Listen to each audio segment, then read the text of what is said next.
கிளந்தான் நிங்கிரி சட்டமன்ற இடைத்தேர்தலில் தேசிய முன்னணி வெற்றி பெறலாம் என முன்னாள் அம்னோ இளைஞர் தலைவர் கைரி ஜமாலுடீன் ஆருடம் கூறியுள்ளார்.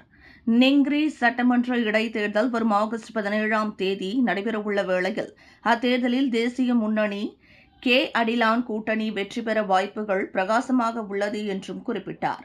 இதற்கு குவா மூசாங் முன்னாள் நாடாளுமன்ற உறுப்பினர் தெங்கு ரசாலி அம்சாவின் செல்வாக்கு ஒரு முக்கிய காரணமாக உள்ளது என சுட்டிக்காட்டிய கைரி, அதேவேளையில் நெங்கிரி வாக்காளர்களில் 13% பேர் பூர்வீக குடிமக்கள் ஆவர் என்றும் பூர்வீக குடிமக்களைச் சேர்ந்த டத்தோ ரம்லி கேமரன் மலை நாடாளுமன்ற உறுப்பினராக உள்ளார் என்பது குறிப்பிடத்தக்கது என்றும் சுட்டிக்காட்டினார்.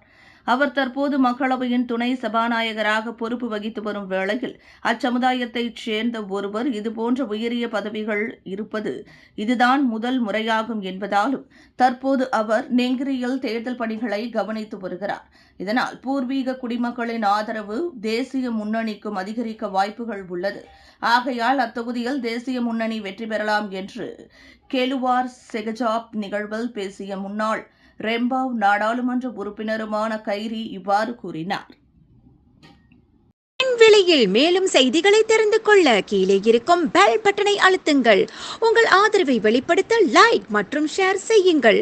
தொடர்ந்து விண்வெளியுடன் உங்கள் பயணத்தை தொடர்ந்திருக்க சப்ஸ்கிரைப் செய்யுங்கள்.